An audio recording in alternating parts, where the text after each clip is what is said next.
Craigslist, a place where opportunity meets desperation. But for some, it becomes a gateway to nightmares they'll never forget.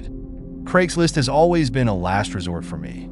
I rarely used it, maybe once a year if that. But when you need to sell something fast, it's hard to beat. That all changed 3 years ago when I had an experience so terrifying that I'll never use the site again. At the time, I was 22 and living in a small house with a roommate. When my roommate moved out, I knew I couldn't keep up with the rent on my own. I found a smaller apartment, but it meant letting go of most of my furniture, including a nearly new couch. My roommate and I had bought it just a year earlier, and it was barely used. Tossing it to the curb seemed like such a waste, so I decided to sell it on Craigslist to make some extra cash for the move. After a couple of weeks, I got a response from someone genuinely interested. He introduced himself as David and even called me to ask a few questions about the couch. He seemed polite and friendly, and his story matched mine. He just moved into a new place and needed some cheap furniture. We arranged for him to come by one Saturday evening. When 6 o'clock rolled around, I left the front door open and waited.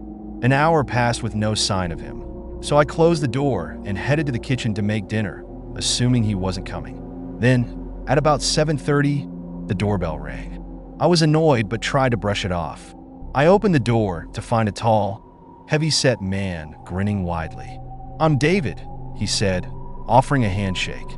I invited him in and led him to the living room to check out the couch. Everything seemed normal until I heard footsteps behind me. I turned to see 2 more men entering my house. "These are my buddies. They're moving in with me," David said casually. My stomach dropped. I forced a nervous smile, but I couldn't shake the feeling that something was very wrong. David knelt down, pretending to inspect the couch closely. "What's this over here?" he asked, pointing to the side. The other 2 men stepped closer, standing behind me. Reluctantly, I leaned down to look. "I don't see anything," I said. "There's nothing there," David said suddenly, slapping my back harder than necessary. His friends smirked, their expressions cold and calculating. I tried to hurry things along. "Do you like it?"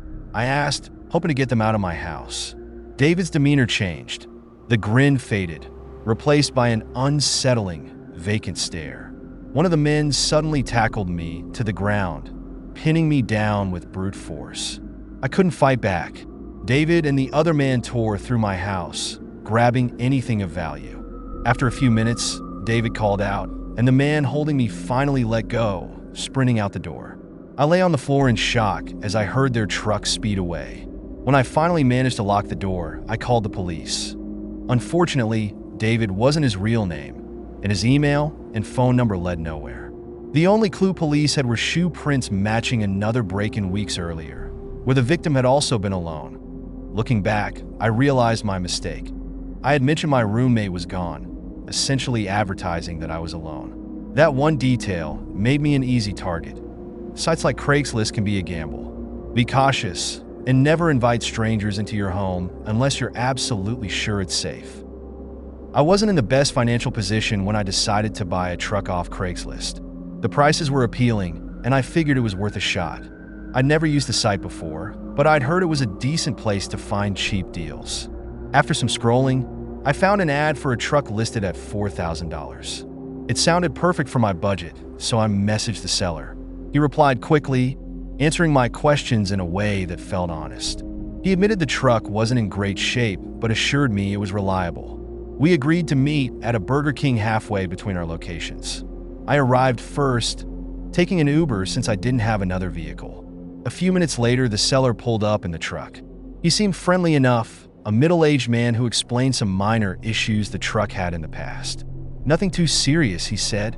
When I asked to test drive it, he suggested heading to a quieter parking lot across the street. He offered to drive us there, and though I hesitated, I didn't want to seem rude. I told myself it was probably normal, but instead of crossing the street, he drove several blocks away to an empty lot. Alarm bells started ringing in my head. "All right, let's switch," he said, putting the truck in park. As we swapped places, he tossed me the keys. "Heads up," he called, but they landed far from me. I bent down to pick them up, and before I could react, he kicked me hard in the side. The next thing I knew, he was on top of me, ripping my wallet out of my pocket. Then he bolted back to the truck. Thinking quickly, I grabbed the keys from the ground, hoping I could use them as leverage. But when I tried to stop him, I realized they were fake. He sped off, leaving me stranded. I couldn't even get the license plate because everything happened so fast. I called the police from my phone, but without much information to go on, a description of the truck and an average-looking man. They couldn't do anything. The ad disappeared, and the seller's email was a dead end. In the end, I lost $4,000 in cash and had to replace my cards and ID. The experience taught me a harsh lesson. When something feels off, trust your instincts. After leaving my job at a cleaning company, I started working independently, advertising on Craigslist. The pay was great, and for months, everything went smoothly until I encountered the creepiest client of my life. The man contacted me about cleaning his house, sending a video walkthrough to help me estimate the time and cost. The house seemed spotless already, but that wasn't unusual. Some clients just want help maintaining their homes. We scheduled a cleaning, and when I arrived, he greeted me and showed me upstairs. Normally, clients leave me to work, but he lingered, watching me. His gaze made me uneasy, but I brushed it off. Then he said, "When I saw your ad on Craigslist, I knew I had to have you." At first, I thought it was just an awkward comment about my cleaning skills. I told him it would be easier if he left the room, and he agreed, but instead of leaving entirely, he moved to a nearby room where he could still watch me. As I worked, I noticed little things that didn't add up. He mentioned his wife had passed away in 2009, yet the bathroom had newer makeup products. There were no personal photos anywhere, not even holiday cards.